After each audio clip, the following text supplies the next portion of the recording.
now read the report of the Declaration Committee. So,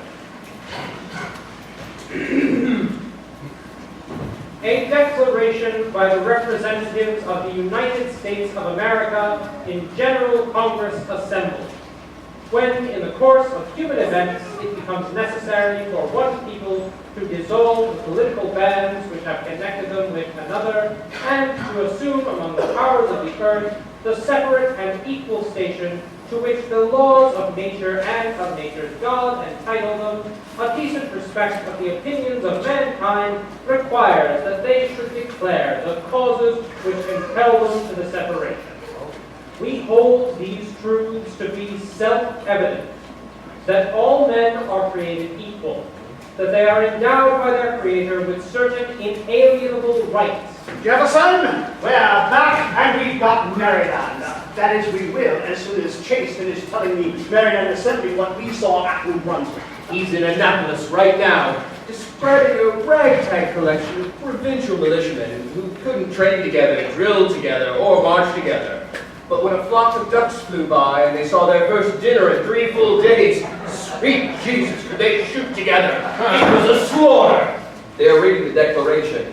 What? How far have they got? To render the military independent of and superior to the civil power. Independent of and superior to... Oh, there's nothing to fear. It's a masterpiece. I'm to be congratulated. You?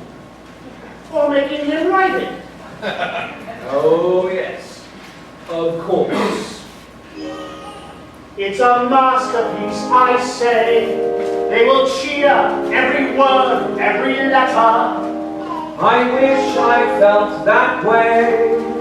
I believe I can put it better. Now then, attend as friend to friend our Declaration Committee. For us I see immortality in Philadelphia City.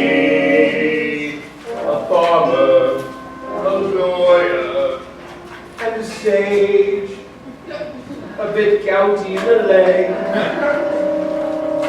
It's quite bizarre to think that here we are, playing midwives to an egg.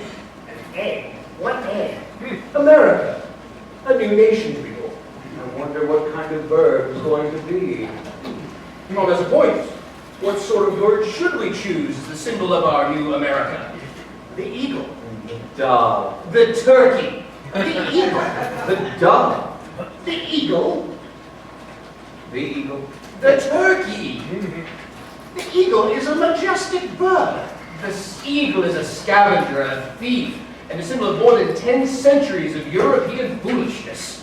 And the turkey? A truly noble bird. A native of America, a source of sustenance to our settlers, and an incredibly brave fellow who wouldn't flinch from attacking an entire regiment of Englishmen single-handedly. Therefore, the national bird of America is going to be... The eagle. The eagle. For the chirp, chirp, chirp Of an eaglet being born, waiting for the chirp, chirp, chirp on this humid Monday morning in this congressional incubator. God knows the temperature's hot enough to hatch a stove, let alone an egg. We're waiting for the scratch, scratch, scratch Of that tiny little fellow, waiting for the egg to hatch on this humid Monday morning in this congressional incubator. God knows the temperature's hot enough to hatch a stone. When will it hatch an egg? The Declaration will be a triumph, I tell you, a triumph. I was never sure of anything, I'm sure of that. A triumph. And if it isn't, we still got 4 days to think of something else. The eagle's going to crack the shell. of the egg that England laid. Yes, so we can tell on this humid Monday morning in this congressional incubator. And just as Tom here is written, though the shell may belong to Great Britain, the eagle inside belongs to us. And just as Tom here is written, we say to hell with Great Britain, the eagle inside belongs to us.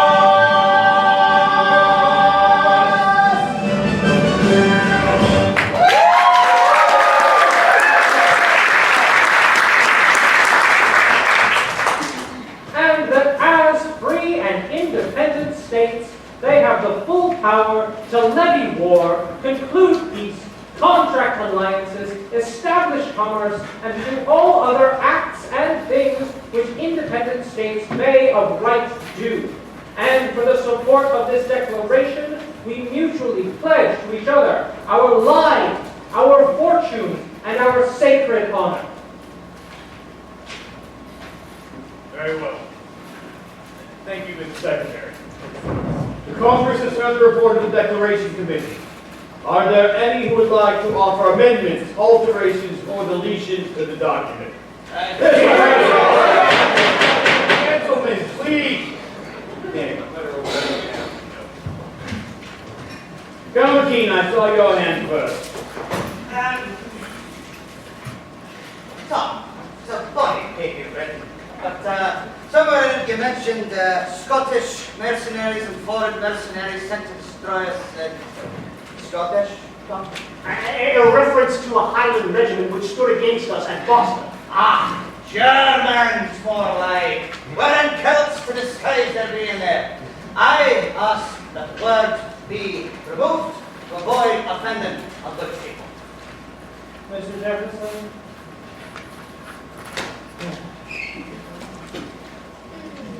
Reverend Witherspoon. Mr. Jefferson, nowhere do you mention the Supreme Being. Surely this must be an oversight.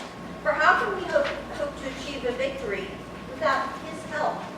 Therefore, I must humbly suggest the following addition to your final sentence. With a firm alliance on the protection of the divine providence. Mr. Jefferson?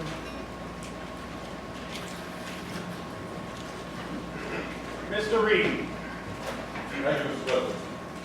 In your charges against the King, Mr. Jefferson, you accuse him of denying us the privileges of a fair trial by jury. This is untrue, sir. In Illinois, we've always had In fair trials. Massachusetts, we have not. In that case, I will propose added words, and I quote, in many cases, unquote, to the document. Mr. Jefferson? In many cases. Ah, brilliant. I'm sure that every time you hear those three little words, your little chest will be puffing out with pride over your great historical contribution.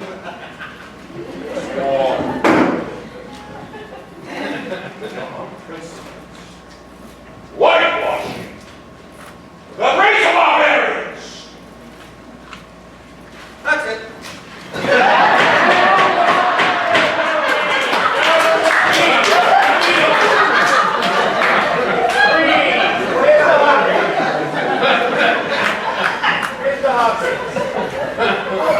I don't have any objections. I just want to agree. Give Mr. Hopkins a rub.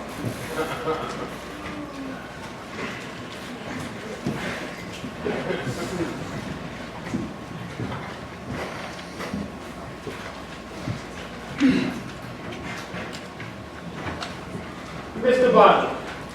Mr. Jefferson, I'd like you to remember that we still have guns and handguns. I think the prudent in antagonizing them was persuaded on feeling God's grudge and enemies and war.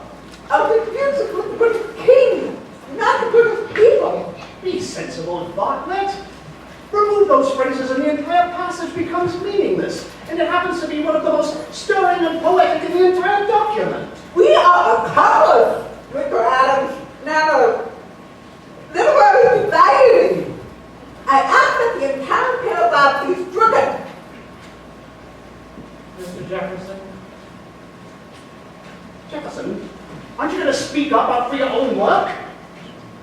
I had hoped the work would speak for itself. Yes, Mr. Hare. I'm just not sure. I'm very fond of the United States of America as the name of our country. I don't care what you're fond of, McCann. You're not a member of this Congress. Mr. Sherman. I heard at least two distinct and references to British Parliament in your declaration.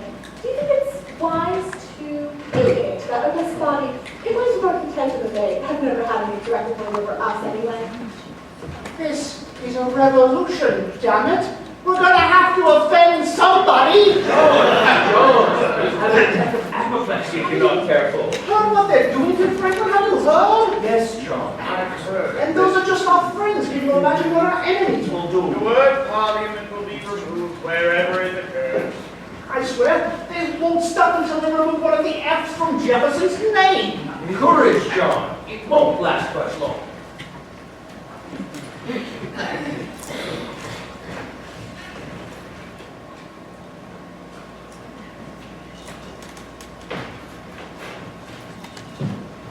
Mr. Dickinson.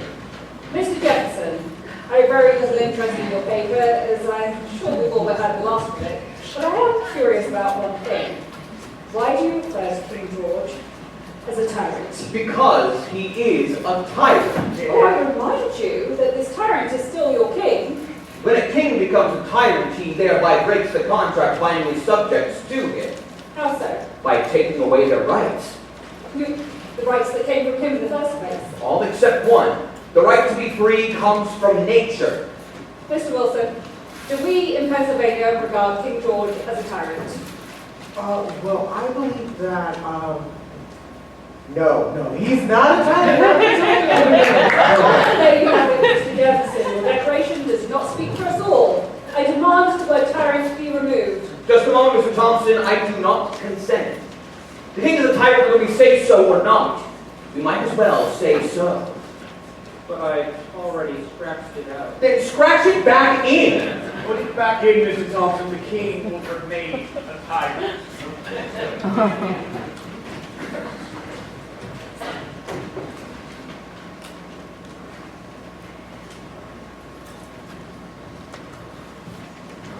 Mr. Hughes. Mr. Jefferson, I noticed that in your document there, you didn't happen to mention deep sea fishing.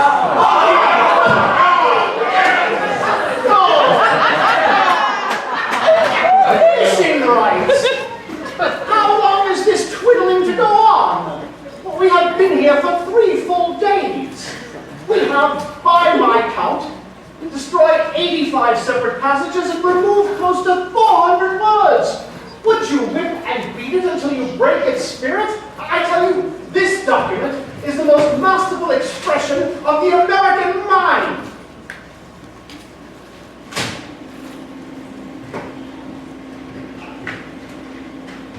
If there are no more changes, A moment, Mr. President. Look out. I wonder if we could prevail upon Mr. Thompson to reread a small portion of Mr. Jefferson's declaration. The part beginning, he has waged cruel war. Mr. Thompson. He has defined, he has abdicated, he has plundered, he has constrained, he has excited, he has incited. Here it is. He has waged cruel war against human nature itself in the persons of a distant people who never offended him, captivating and carrying them into slavery in another hemisphere, determined to keep open a market where men should be bought and sold. He has prostituted. That will suffice, Mr. Thompson, I think. Mr. Jefferson, I can't quite make out your meaning. Slavery, Mr. Rutledge. You're referring to us as slaves of the king. No, sir. Referring to our slaves. Black slaves. Oh, black slaves. Why didn't you say so, sir? we trying to hide your meaning? No, sir. Maybe a bit of literary license then? If you like. I don't like it all, Mr. Jefferson. See, to us in South Carolina, slavery is our peculiar institution and a cherished way of life. Nevertheless, we must abolish it. It has never been more certainly written in the book of fate than that this people shall be free. I'm not concerned with what's in the book of fate right now, sir. I am more concerned with what's in your little paper there. That little paper concerns freedom for Americans. Americans? Mr. Adams is referring to our black slaves as Americans. Are they now? They are, they're people, and they're here. If there's another requirement, I am unaware of it. They are here, yes, sir. But they are not people. They are property. No, sir. They are people being treated as property. I tell you, the rights of human nature are deeply wounded by this infamous practice. Then see to your own, sir. For you are a practitioner, are you not?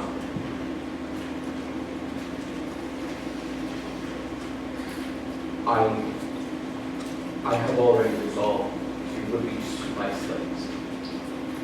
I'm sorry, sir, for you have resolved the ruination of your personal economy. Economy, always economy. There's more to this than the filthy purse string message. It's an offense against man and God. A stinking business, Mr. Rutledge. A stinking business. A stinking business, is it now? Well, what's that I smell floating down from the north?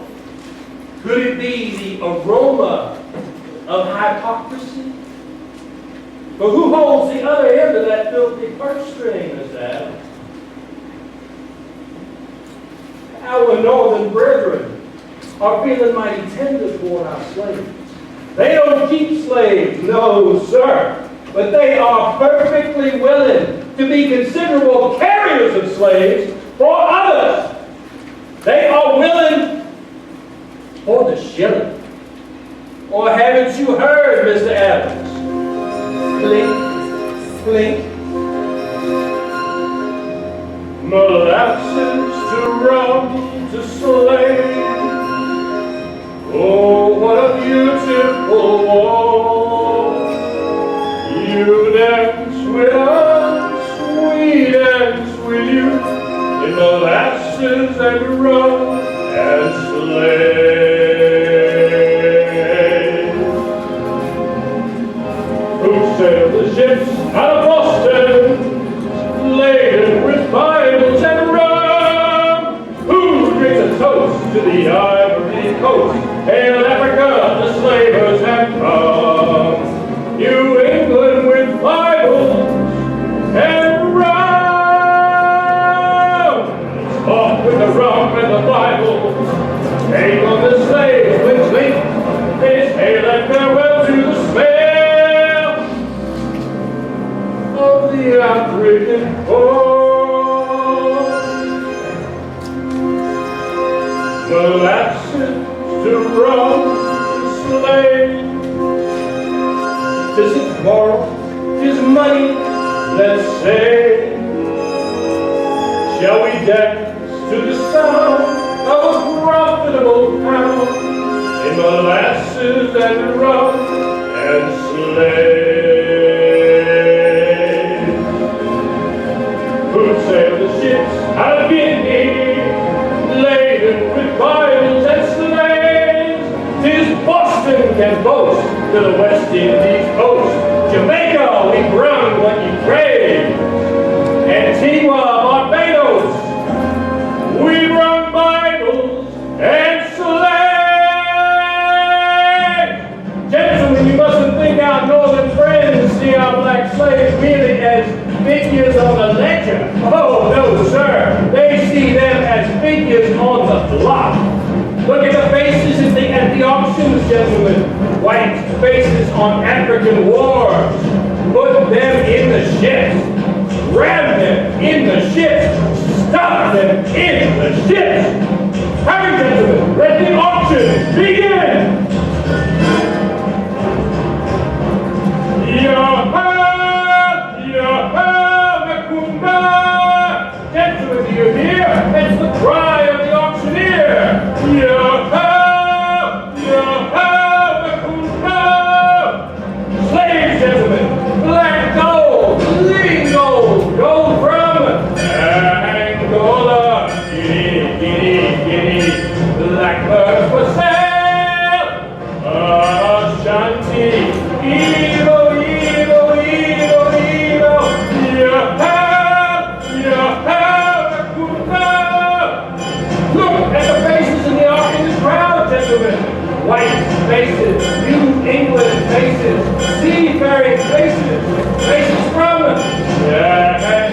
Boston, Boston, Boston, the blackbirds were there. Handle them, fondle them, but don't finger them. They're prime, you have a good love. Please!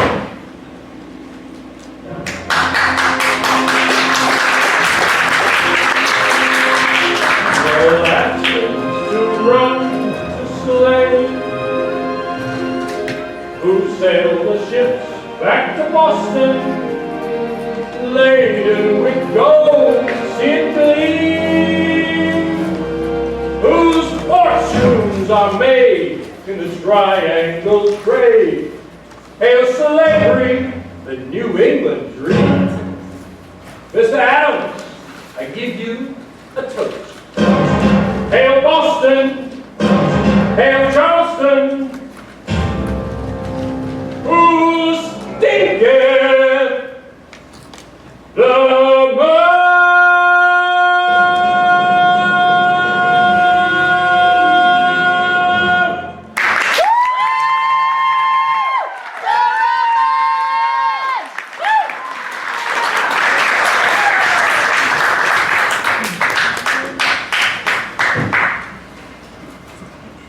Mr. Rutledge, Mr. Hughes, Dr. Hall.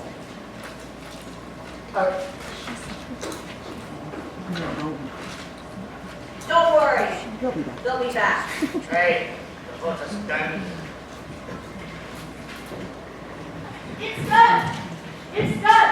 Adams, Franklin, I have it! Whew, hang on. Smoking. And the entire Maryland assemblies approved it. I told them the story of one of the greatest military engagements of history against a flock of ducks. What's wrong with that? You have to forgive them, Mr. Chase. They've just suffered a slight setback. And after all, what is a man profited if he should gain Maryland and lose the entire South? Matthew chapter 16, verse 26. McNair, I know, Father. no, NTPA, bro.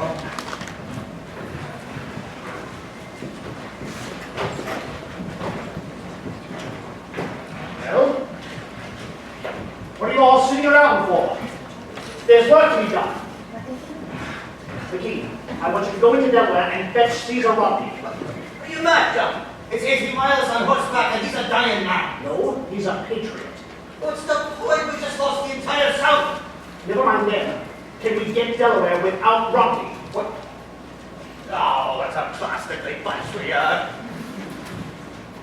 Stephen, I'm going to the tavern. If you need something, just let me know there. Chase, Bartlett. What to do, John? The boat tomorrow morning. There's less than a day left. Roger. Peace, thanks, John. It's finished.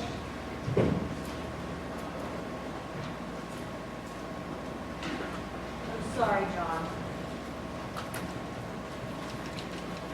We've no other choice, John. The slavery clause has to go. Franklin, what are you saying? It's a luxury we can't afford. A luxury. Half a million souls in chains, and Dr. Franklin calls it a luxury. Maybe you should have walked out with the South. You forget yourself, sir. I founded the first anti-slavery society on this continent. Don't wave your credentials at me. Perhaps it's time you renew them. The issue here is independence. Maybe you've forgotten that fact, but I have not. How dare you jeopardize our cause when we've come so close? These men, no matter how much we disagree with them, are not ribbon clerks to be ordered about. They're proud, successful men, the cream of their colonies. And whether you like it or not, they and the people that they represent are to be a part of this new country you hope to create. So start learning how to live with them, or pack up and go home. But in either case, stop acting like a Boston fishwife.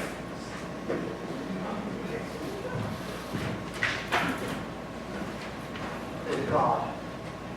what's happened to me. John Adams, the great John Adams, wise man of the East. I've become. Law practice down the pike, farm mortgage to the hilt. While other men live in prosperity, I am reduced to living in Philadelphia. Philadelphia! Oh, Abigail, Abigail, I need your help. What am I going to do? Do, John. I need your help, Abigail. You don't usually ask my advice. Well, there doesn't appear to be anyone else. Very well then, John. What is it? The entire South has walked out of this Congress. George Washington is on the verge of total annihilation, and the precious cause for which I have labored these past few years has come to nothing. Oh. And it seems I am obnoxious and disliked. Nonsense, John. That I am unwilling to face reality. Foolishness, John. That I am pig-headed. Ah, well, there you have me, John. I'm afraid you are big-headed. Yes, the agitator. Why, Abigail? Why? You must tell me why it is. I've always been dissatisfied, I know, but lately I reek of discontentment. It fills my throat and floods my brain, and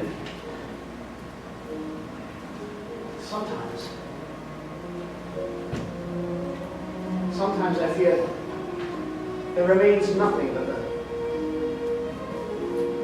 the discontent. John, can you really know so little about yourself? And can you think so little of me that you would believe that I married the man you described? Have you forgotten what you used to say to me? I haven't. Commitment, Abby. Commitment. There are only two creatures of value on the face of this earth. Those with the commitment and those who require the commitment of others. Do you remember, John? I remember. Mr. Adams, What? these are for you. Wait, what's in it? Who sent it? Compliments of the Concord Ladies Coffee Club and the sisterhood of the true Rosanna Club and the Friday evening Baptist Sewing Circle and the Holy Christian Sisters of St. Clair, all for you, John.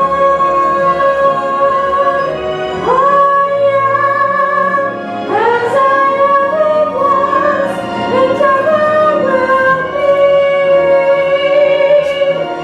Yours, yours. Just a minute, Abigail. What's in this keg? Saltpeter John!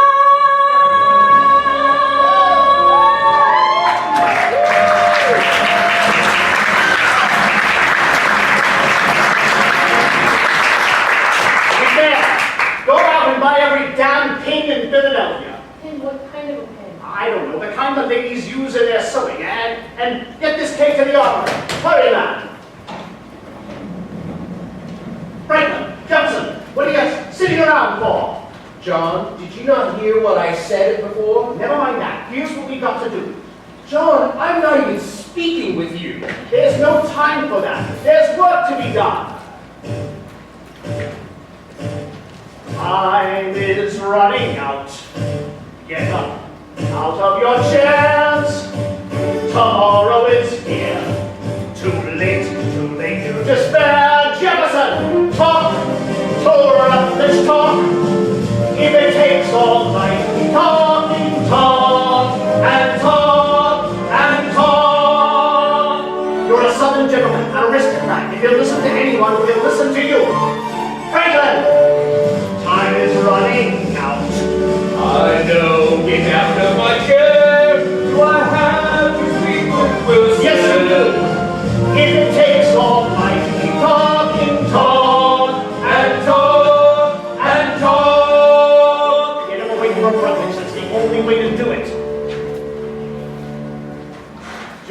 I am still from Massachusetts. I'll do whatever you say. You know where I stand.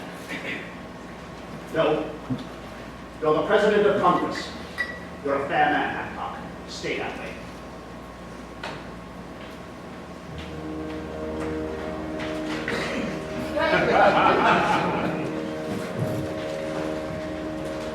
Mr. Thompson, out of curiosity,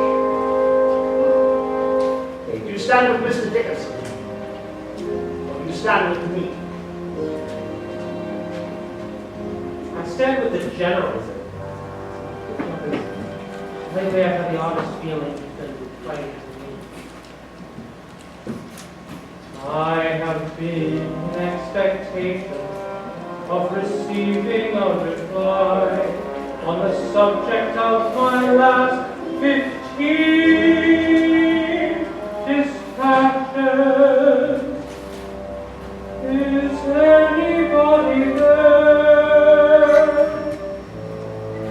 Does anybody care? Is anybody there? For obedience.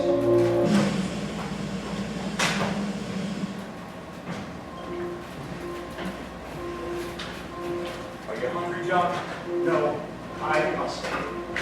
Good night.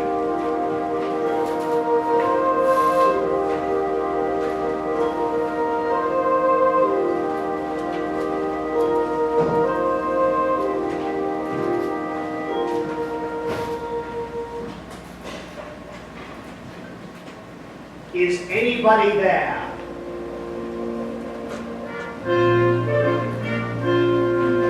Does anybody care?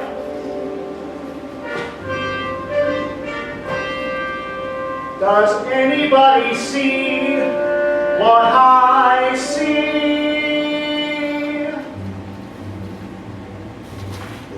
They want me to quit. They say, John, give up the fight. Still to England I say, good night, forever, good night. For I have crossed the Rubicon. Let the bridge be down behind me. Come what may, come what may. Commitment, the croakers all say will rule the day. There'll be hell to pay in fiery purgatory. Through all the gloom, I can see the rays of ravishing light and glory. Is anybody there? Does anybody care? Does anybody see what I see? I see fireworks. I see the pageant and pomp and parade. I hear the bells ringing out. I hear the cannon roar. I see Americans, all Americans, free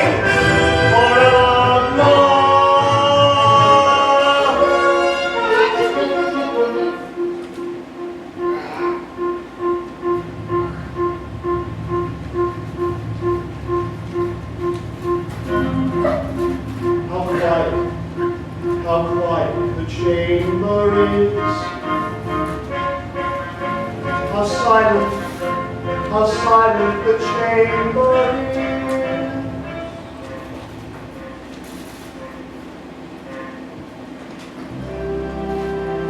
Is anybody there? Does anybody there? Does anybody see what I see?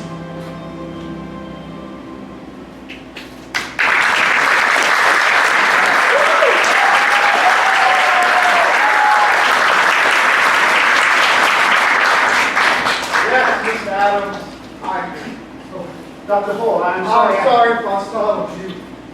Couldn't sleep. In trying to resolve my dilemma, I remember something I once read that said a representative owes the people not only his industry, journey, and he betrays them if he sacrifices it to their king.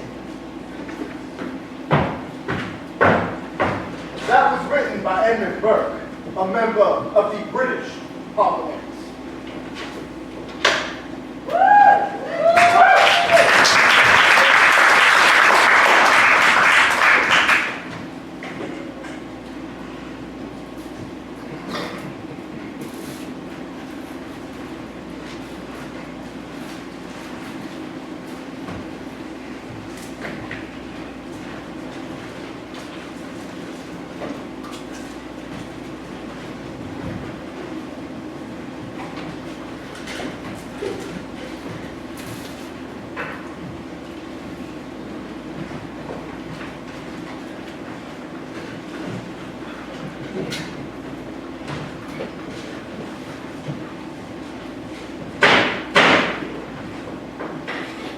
Very well. Congress will now vote on Virginia's resolution on independence. Caesar, thank you for coming. God bless you. Mr. Secretary, you will record the vote. And I would remind you, gentlemen, that a single nay vote defeats the motion. Proceed. New Hampshire. New Hampshire says yay. New Hampshire says yay. Massachusetts. Massachusetts says yay. Massachusetts says yay. Rhode Island. Rhode Island says yay. Rhode Island says yay. Connecticut. Connecticut says yay. Connecticut says yay. New York. New York abstains courteously. New Jersey. New Jersey says yay. New Jersey says yay. Pennsylvania. Pennsylvania. Excuse me, Mr. Secretary. Pennsylvania's not ready yet. Come back to this room. Pennsylvania passes. Delaware. Delaware.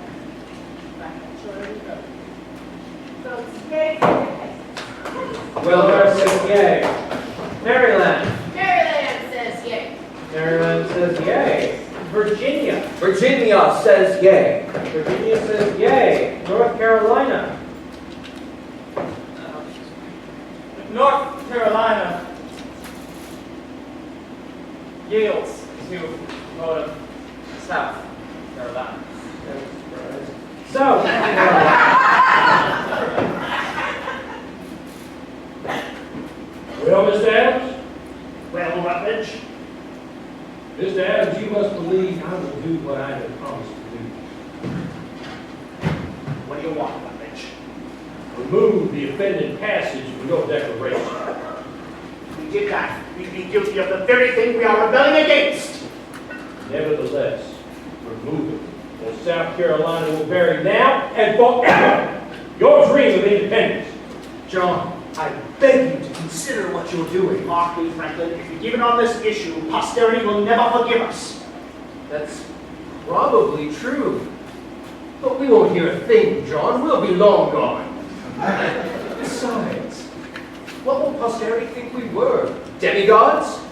We're men, no more, no less, trying to get a nation started against greater odds than a more generous God would have allowed. First things first, John. Independence. America. For if we don't secure that, what difference will the rest make?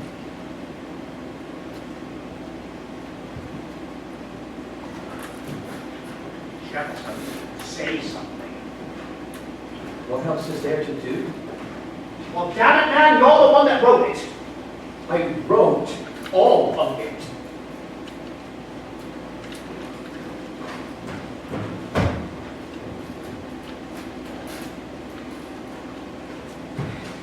There, thank you. There it is.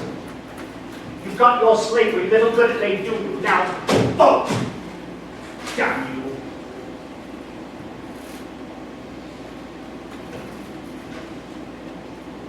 Mr. Secretary, the fair colony of South Carolina votes yea. South Carolina says yay. And North Carolina also Sit down, Let me have this, Darren. North Carolina says North Carolina says yay. Georgia. Georgia says yay. Georgia says yay. Pennsylvania, second call. Pennsylvania regrets all the inconvenience that such distinguished men as Adams, Franklin, and Jefferson were put to just now. Pennsylvania says Just a nay. moment. I ask that the delegation be polled. Dr. Franklin, don't be absurd. A poll, Mr. President, is a proper request. So it is.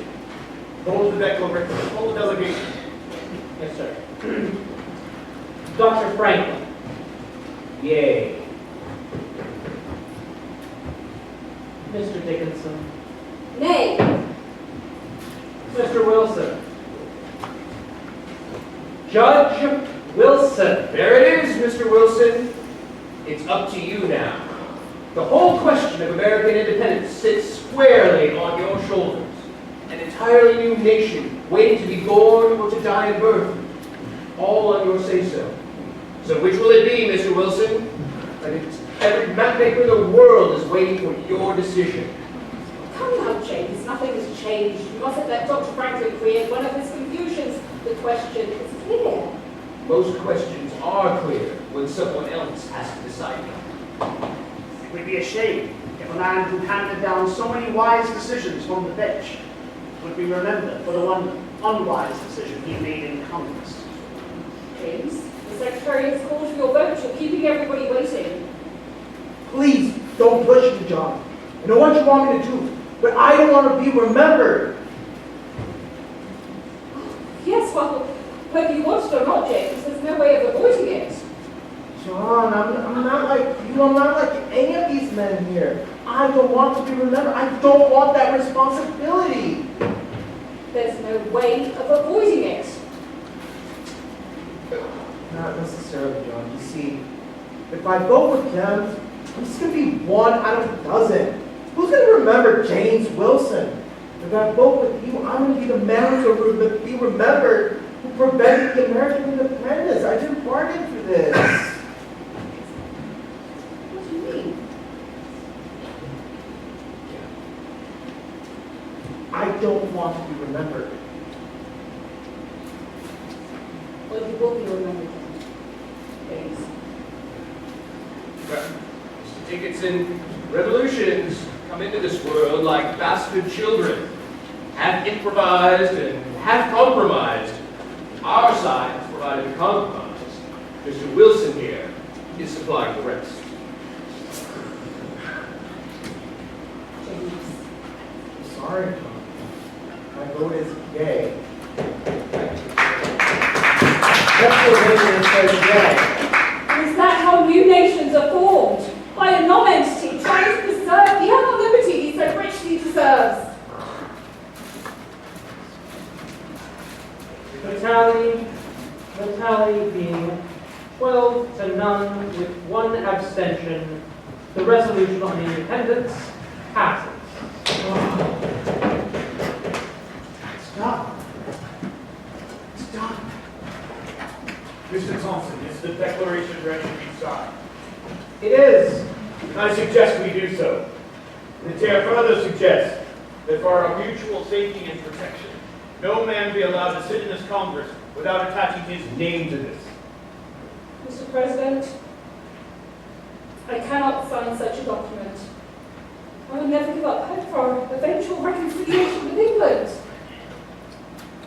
But as because I, in my own way, regard America no less than does Mr. Raggams, I will join the army and fight in her defense, even though I believe that fight to be hopeless. And by judgment, Gentlemen of Congress, I say ye, John Dickinson. Ye.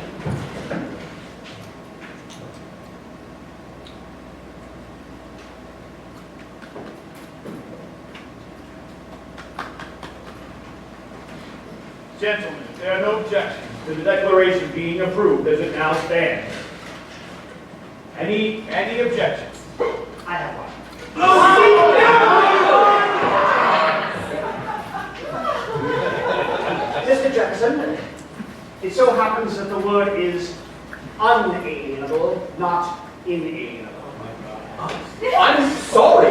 Adams, but inalienable is correct. And Mr. Jefferson, I am a Harvard graduate. Oh, Mr. Adams, I didn't believe in marry. I don't see any disrespect on my Mr. Jefferson, will you yield to Mr. Adams' request? No, sir, I will not.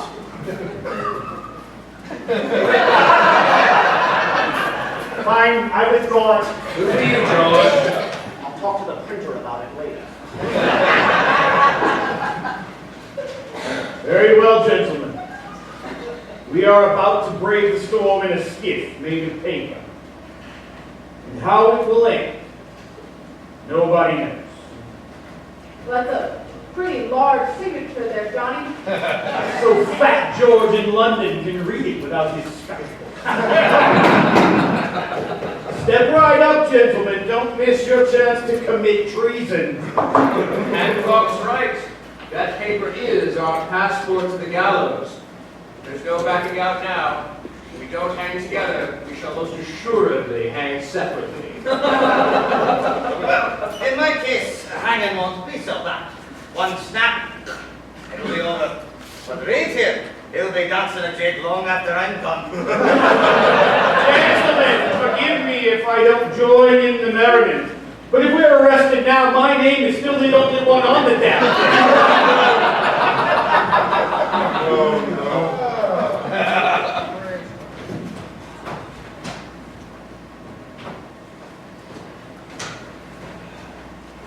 From the Commander, Army of the United Colonies, Army of the United States. In New York, dispatch number 1209. To the Honorable Congress, John Hancock, President. Dear Sir, I can now report with some certainty that the eve of battle in New York is near at hand. For this end, I have ordered the evacuation of Manhattan and directed our defenses to take up stronger positions on the Brooklyn Heights. At the present time, my forces consist entirely of Hazlitt's Delaware militia and Smallwood's Marylanders. A total of 5,000 troops to stand against 25,000 of the enemy. And I begin to notice that many of them are lads under 15 and old men, none of whom could truly be called soldiers. One personal note to Mr. Lewis Morris of New York. I must regretfully report that his estates have been totally destroyed, but that I have taken the liberty of transporting Mrs. Morris and 8 of the children to Connecticut and safety. The 4 older boys are now enlisted in the Continental Army. As I write these words, the enemy is plainly in sight beyond the river. How it will end, only Providence can direct, but dear God, what brave men. What brave men I shall lose before this business ends. Your obedient, G. Washington.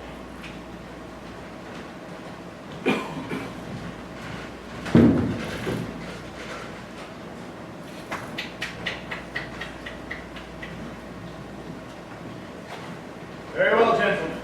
Yeah, go ring the bell. Mr. President, Yes, Mrs. Morris. to hell with New York. I'll sign it anyway.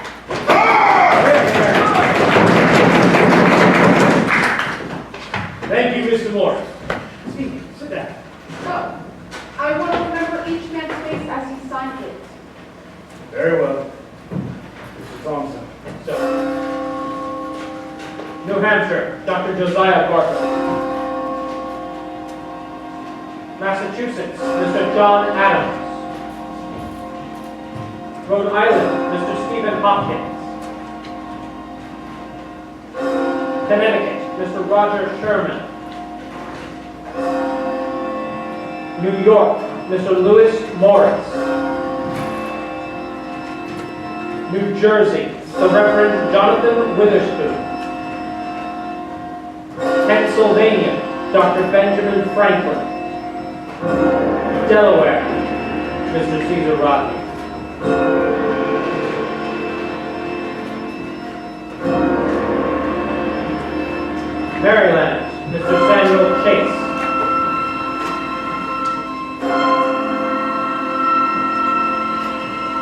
Virginia, Mr. Thomas Jefferson.